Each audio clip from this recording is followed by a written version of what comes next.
Got everything painted up a little bit. Double checking where the vent and suction are. So I hooked those up right.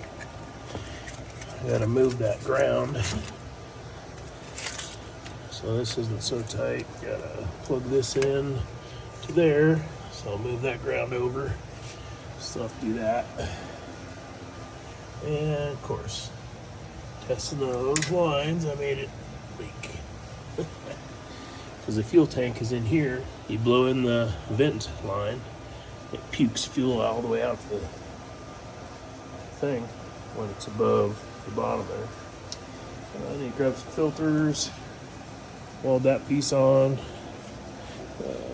build the extension after I put the engine in.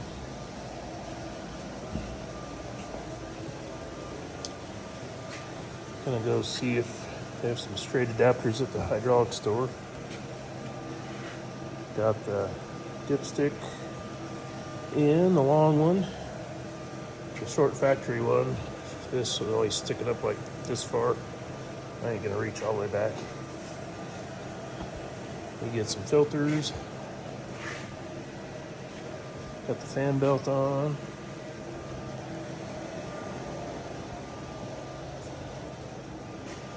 Using the original cat alternator. That way all my plugs are the same. Moved over the temp gauge sensor. In fact, the one for the Perkins is right there. Probably not going to use it. The Perkins had a heating unit and a little pump to circulate and heat up the engine when it's cold out. I think I might use that still. Sounds like a good idea. Kind of has a weird setup.